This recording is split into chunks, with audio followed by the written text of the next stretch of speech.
이 말을 할 때 예수께서 친히 그들 가운데 서서 이르시되 너희에게 평강이 있을지어다. 그들이 놀라고 무서워하여 그 보는 것을 영으로 생각하는지라. 예수께서 이르시되 어찌하여 두려워하며 어찌하여 마음에 의심이 일어나느냐. 내 손과 발을 보고 나인 줄 알라. 또 나를 만져보라. 영은 살과 뼈가 없으되 너희 보는 바와 같이 나는 있느니라. 이 말씀을 하시고 손과 발을 보이시나 그들이 너무 기쁨으로 아직도 믿지 못하고 놀랍게 여길 때에 이르시되 여기 무슨 먹을 것이 있느냐. 이에 구운 생선 한 토막을 드리니 받으사 그 앞에서 잡수시더라. 또 이르시되 내가 너희와 함께 있을 때 너희에게 말한 바 곧 모세의 율법과 선지자의 글과 시편의 나를 가리켜 기록된 모든 것이 이루어져야 하리라 한 말이 이것이라. 이에 그들의 마음을 열어 성경을 깨닫게 하시고 이같이 그리스도가 고난을 받고 제3일에 죽은 자 가운데서 살아날 것과 또 그의 이름으로 죄 사함을 받게 하는 회개가 예루살렘에서 시작하여 모든 족속에게 전파될 것이 기록되었으니 너희는 이 모든 일의 증인이라. 볼지어다, 내가 내 아버지께서 약속하신 것을 너희에게 보내리니 너희는 위로부터 능력으로 입혀질 때까지 이 성에 머물라.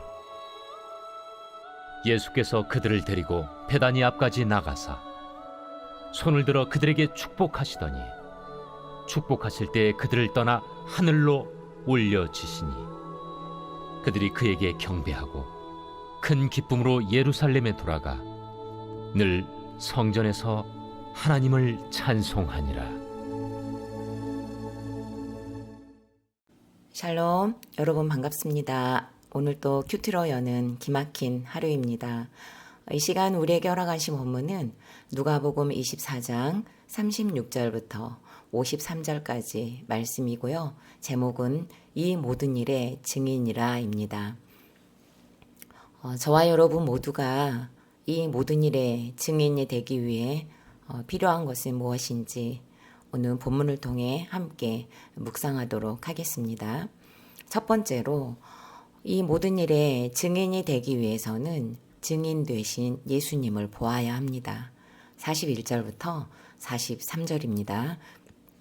그들이 너무 기쁨으로 아직도 믿지 못하고 놀랍게 여길 때에 이르시되 여기 무슨 먹을 것이 있느냐 하시니 이에 구운 생선 한 토막을 드리니 받으사 그 앞에서 잡수시더라.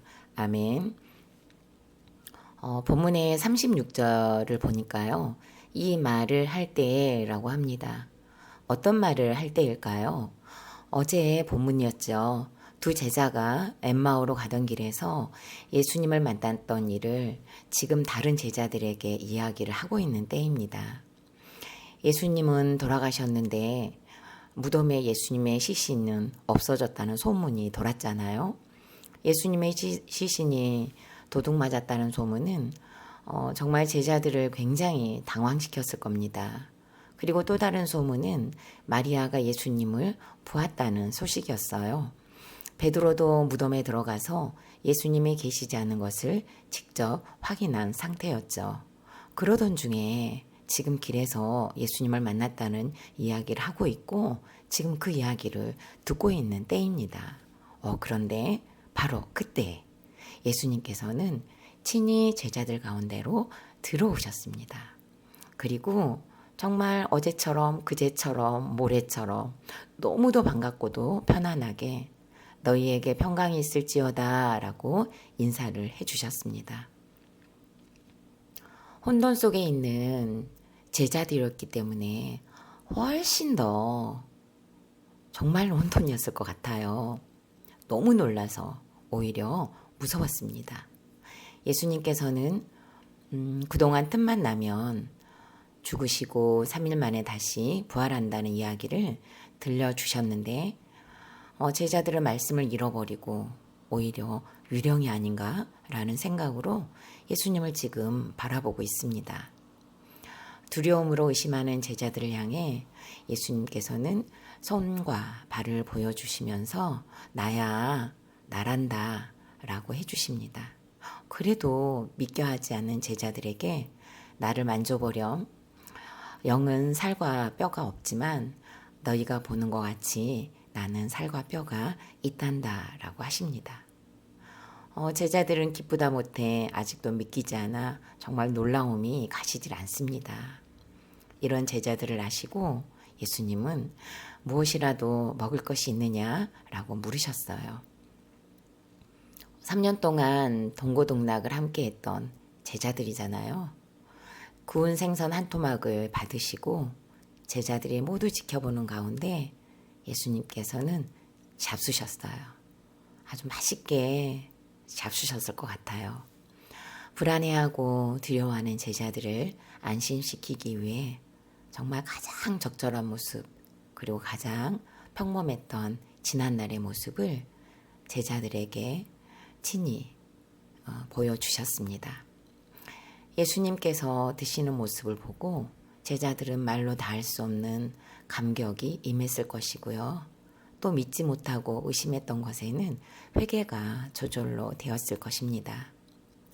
예수님을 보는 순간 태어나 한 번도 경험하지 못한 평강이 제자들에게 임했습니다.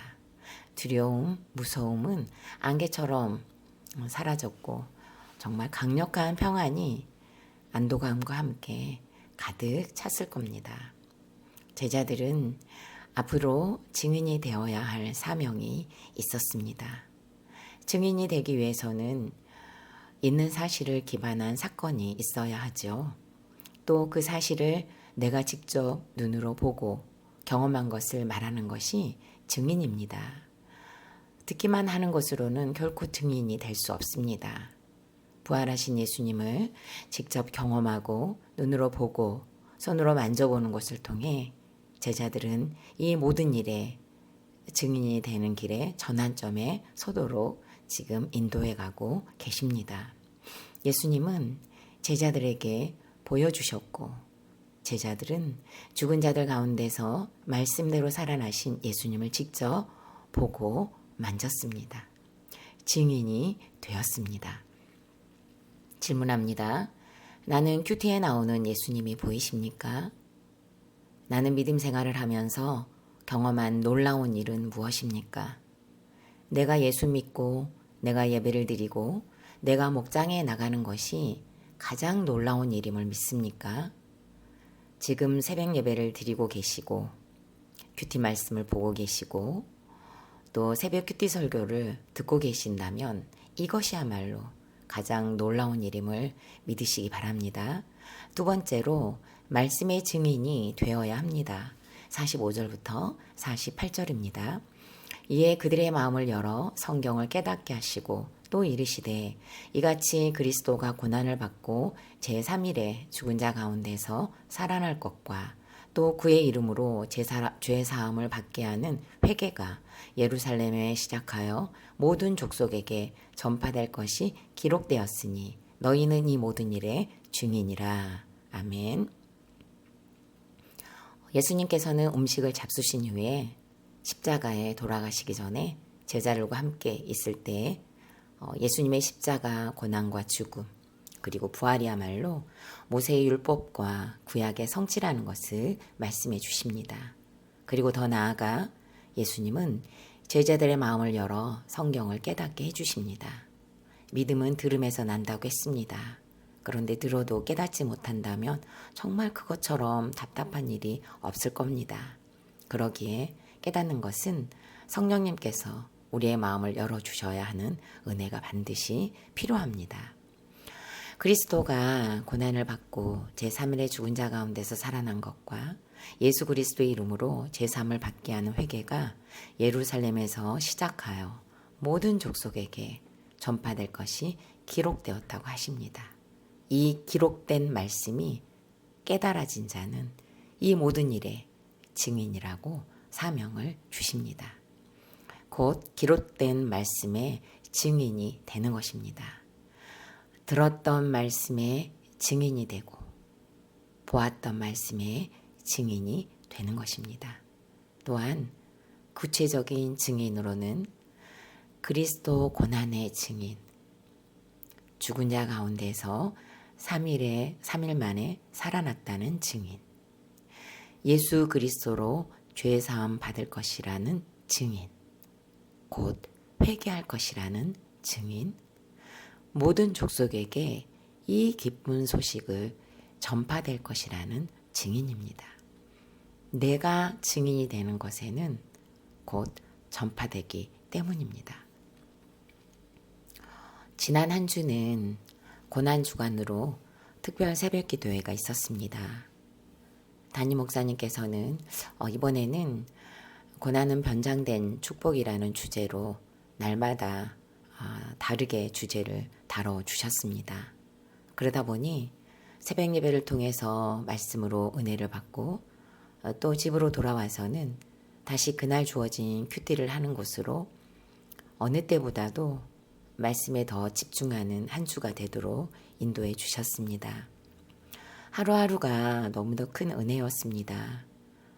그리고 특별히 저희 목장에는요, 인도에서 사역하시는 선교사님께서 방문을 해주셨습니다. 오시는 길이 쉽지 않으셨다고 해요. 이천에서 오셨는데요. 버스 시간이 어긋나고 택시까지 잡히지 않아서 주님, 제가 이렇게까지 해서 거기를 가야 합니까? 라는 말이 나올 정도로 힘이 드셨다고 하는데요. 저를 위해 오셨더라고요. 그리고 지난 2월에는 우리들 교회 이호숙 권사님께서 오셔서 간증을 해주셨습니다. 두 아들들이 바람을 피우던 아버지께 무릎을 꿇고 사과를 했다는 간증을 듣고 나도 그럼 내가 엄마께 무릎을 꿇고 사과를 해야 하는구나 라는 생각을 심어주셨습니다. 또한 3월 2일 주일 설교 내 꿈을 들으시오 라는 말씀에서 설교 노트에 엄마께 사과해야 한다, 사과하고 싶다, 무릎도 꿇어야 한다 라고 적었습니다. 그리고 그날 저에게는 꿈이 생겼습니다. 엄마께 무릎 꿇고 사과하기가 꿈이 되었습니다. 그 이후에는 날마다 순간마다 지금 해야 하나? 지금인가? 라며 계속 기회를 살피고 엿보는 정탐꾼이 되었었습니다. 그렇다고 정탐만을 계속 하지는 못했습니다. 꼴보기 싫은 모습이 더 많이 보이기도 했고요. 말도 안 되게 억지를 부리시면 정말 사과하고 싶지 않는 마음이 정말 확 몰려들어와서 그 적용들이 무너지는 순간도 있었습니다. 기회만 엿보고 있던 차에 특별 새벽 기도회가 시작되었고 날마다 말씀으로 은혜를 주셨습니다. 더 밀어붙이시려고 그러셨는지 선교사님을 오시도록 하셔서 평생 미워했던 아버지께 아버지를 미워했습니다. 용서해 주세요 라는 고백으로 살아나셔서 선교사역의 증인이 되신 간증을 듣게 하셨습니다. 하나님께서 밀어붙이고 계심을 깨달았습니다. 그리고 금요일 새벽에는 히브리서 10장 19절부터 23절에 믿음의 확신이 흔들릴 때라는 말씀으로 찾아오셨습니다. 큐티 본문과도 일맥상통한 말씀이었습니다. 성소의 휘장이 찢어진 사건은 새로운 살 길을 열어주시기 위해 숨지신 예수님을 떠올리도록 하셨습니다. 말씀을 들으며 그동안 하나님의 말씀을 붙잡고 있는 것이 아니라 저의 감정을 훨씬 더 강력하게 붙들고 있다는 것을 깨닫게 하셨습니다. 담력을 얻었는데 그 담력이 결핍에 묻혀 있는 것을 보게 하셨고 듣고도 믿지 않고 듣고도 적용하지 않는 저는 담력이 없는 모습이었던 것으로 깨닫게 하셨습니다. 그리고 새벽 19일 토요일에는 온유를 말씀하실 때 길들여지지 않는 저의 모습이 훨씬 더 강력하게 보였습니다. 하나님 손에 잡히지 않는 제가 그려져서 너무너무 회개를 많이 했습니다. 저는 억센 저를 길들여 달라고 그리고 저를 좀 다뤄달라고 간절히 기도했습니다. 그리고 부활주일 새벽이 왔습니다. 빌립보서 3장 5절에서 9절 말씀으로 가장 값진 선물이라는 말씀으로 찾아오셨습니다. 노트에 이렇게 적어져 있습니다. 나는 아직도 상처와 피해의식이 예수님보다도 예수 그리스도의 십자가보다도 예수님의 피보다도 앞에 있구나. 예수님은 이런 나 때문에 죽으셨는데 나는 예수님 앞에서 여전히 억울하다고 엄마가 밉다고 넋두리를 하고 있구나라고 썼습니다. 페륜의 세상에 살고 있는 저에게 하나님께서는 말씀의 증인들을 보내셨습니다. 먼저는 환난당하고 비치고 온통한 저를 받아놓고 계시는 안산중앙교회 성도님들, 우리 공동체입니다. 그리고 우리들 교회 이여숙 권사님, 또한 2025년도에는 특별히 날마다 주제를 다르게 다루시며 새벽마다 말씀을 준비하신 담임 목사님, 또 제가 더디 갈까 싶어 염려스러우셨는지 인도를 섬기시는 김선혜 선교사님을 보내셨습니다. 질문합니다. 나에게 허락한 말씀 공동체 증인들이 있습니까? 나는 누군가에게 예수 그리스도의 증인이 되고 있습니까? 나에게 말씀의 증인이 되라고 보내신 환난당하고 빚지고 온통한 사람은 누구입니까? 세 번째로 머무는 곳이 증인의 자리입니다. 49절입니다. 볼지어다 내가 내 아버지께서 약속하신 것을 너희에게 보내리니 너희는 위로부터 능력으로 입혀질 때까지 이 성에 머물라 하시니라. 아멘.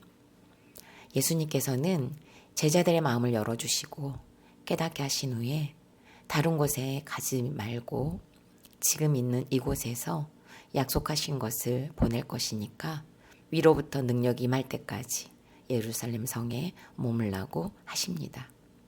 사도행전 1장 4절에 보면은요.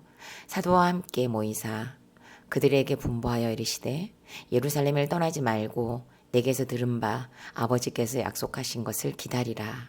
그리고 5절 말씀에서 요한은 물로 세례를 베풀었으니 너희는 몇 날 못되어 성령으로 세례를 받으리라 하셨느니라고 말씀을 하십니다. 곧 성령의 임재가 바로 약속입니다. 성령이 임할 때까지 예루살렘에 머물라고 하십니다.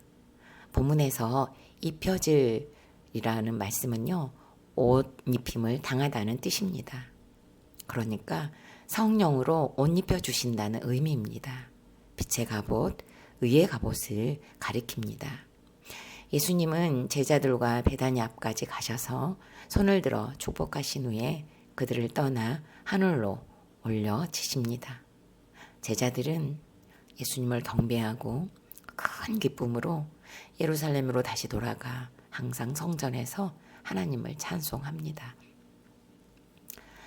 제자들은요, 돌아가신 줄로만 알았던 예수님을 말씀대로 살아나신 것을 보고 만졌습니다.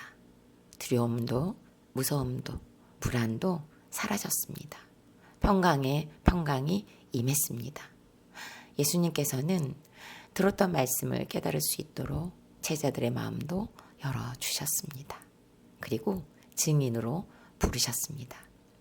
이 모든 일의 증인이 되기 위해 마지막으로 부탁하신 예루살렘 성에 머물기로 제자들은 합니다. 약속하신 성령으로 옷이 입혀질 때까지 기다리기로 해요. 기쁨으로 제자들은 기다릴 것입니다. 그리고 찬송하며 기다립니다. 증인이 되기 위해 다른 곳으로 이동하지 않고 그들이 머물 곳에서 성령을 기다립니다. 제가 머물 곳 저의 예루살렘은 엄마와 함께 살고 있는 가정입니다. 어린 시절 애정결핍으로 나를 낳은 엄마라면 나한테 이렇게 할 수 없다면서 3학년, 4학년, 5학년 해마다 가출을 시도했고 5학년 때는 가출이 소용이 없다는 것을 알고 엄마 없는 세상으로 가야겠다고 결심하고 살충제로 음독자살을 시도하려고 했었습니다. 청소년기에는 엄마라는 단어를 제 입에서 지우는 것으로 반항하며 지냈고 지금도 가장 쉬운 방법은 제 입에서 엄마라고 부르지 않는 악한 습관이 있습니다. 엄마 같지 않다고 무시하는 것으로 저 역시 딸 같지 않다는 것이 드러나고 있습니다. 이런 저에게 말씀의 증인들을 보내셔서 부활주일 새벽에는 2025년 4월 20일이 지나면 안 될 것 같다는 마음을 주셨습니다. 고린도후서 5장 21절 하나님의 죄를 알지도 못하신 이를 우리를 대신하여 죄로 삼으신 것은 우리로 하여금 그 안에서 하나님의 의가 되게 하려 하심이라. 아멘. 엄마를 죽이고 싶은 페륜이 예수님의 것이 되고 악한 저는 예수님의 의가 되게 하셨다는 말씀 앞에서 도가졌습니다. 집에 들어가서 아침을 준비하면서도 지금 무릎을 꿇으러 갈까? 아니야. 아직 안 씻으셨잖아. 그럼 지금 갈까? 아니야. 지금 혈압 체크하잖아. 그럼 지금 갈까? 아니야. 식사하시잖아. 그러다가 정말 화장실을 정말 몇 번씩이나 갔는지 모르겠습니다. 갔는데 나오지도 않더라고요. 그만큼 긴장하고 있었다는 것을 저 스스로 알겠더라고요. 이것도 사단의 유혹이라는 것을 깨달았습니다. 교회 올 준비를 다 마치고 TV를 보고 있는 남편에게 TV를 꺼달라고 부탁을 하고 무릎을 꿇었습니다. 그리고 엄마를 공경하지 못해서 죄송합니다. 저를 용서해 주세요. 라고 했더니 너만큼 잘하는데 무엇이 그래야? 라고 하시길래 제가 어릴 때부터 엄마를 미워했습니다. 엄마보다 더 악하고 못됐습니다. 이런 저를 용서해 주세요. 라고 말씀드렸더니 잠시 계시더니 고맙다 라고 하셨습니다. 더 이상 할 말도 떠오르지 않아서 저 급해서 그러는데요. 이만 일어나겠습니다. 라고 했다가 서로 웃음이 나왔습니다. 앞으로 어떤 일이 일어날지는 생각하지 않으려고 합니다. 하나님께서 하셨으니 하나님께서 하실 것을 믿으며 엄마와 살라고 허락하신 곳에 머물러 있는 은혜를 여전히 구하려고 합니다. 여전한 방식으로 날마다 큐티하며 저의 죄를 보려고 하겠습니다. 질문합니다. 내가 머물러 있어야 하지만 떠나온 나의 예루살렘이 있습니까? 성령 충만을 받기 위해 머물러 기다려야 할 나의 예루살렘은 어디이고 누구입니까? 마지막으로 4월 22일 보석 상자입니다. 가장 불쌍한 사람은 가난한 자도 아니요, 병든 자도 아니요, 미워하는 자도 아니요, 살인하는 자도 아닙니다. 가장 불쌍하고 불쌍한 사람은 하나님께 잊힌 자입니다. 하나님께 잊히기 전에 영원한 사망으로 가기 전에 제동을 거시는 것이 축복입니다. 고난을 통해서라도 내가 죄인인 것을 깨닫고 하나님 앞에 엎드리는 것이 축복입니다. 다 같이 기도드리겠습니다. 이 모든 일에 증인이 되라고 오늘도 말씀으로 찾아오신 하나님 감사드립니다. 증인이 되기 위해서는 예수님을 보아야 합니다. 말씀 가운데 역사하신 예수님을 온전히 볼 수 있도록 인도해 주시고 말씀의 증인이 되는 공동체를 알아보고 우리 각자도 말씀의 증인들이 되게 하여 주옵소서. 머무는 곳, 떠나지 말아야 할 곳, 나의 예루살렘에서 약속하신 성령을 기다리는 우리가 되게 하여 주옵소서. 질기고 완악한 교활한 저는 죄인 중에 괴수라는 바울의 고백에 올소이다입니다. 괴수 중에서도 괴수인 저는 낳은 엄마를 무시하고 죽이고 싶어 했던 페륜의 악을 용서하여 주옵소서. 간증을 통해 말씀을 통해 고난주간 특별 새벽기도회를 통해 찾아오셔서 무릎 꿇고 용서를 구하는 거룩한 꿈을 이루도록 밀어붙여 주셔서 감사합니다. 이 모든 일에 증인이 되는 자로 삼아주시고 다음 세대와 한국교회가 온 세상에서 이 모든 일의 증인들이 되게 하여 주옵소서. 예수님의 이름으로 기도드립니다. 아멘.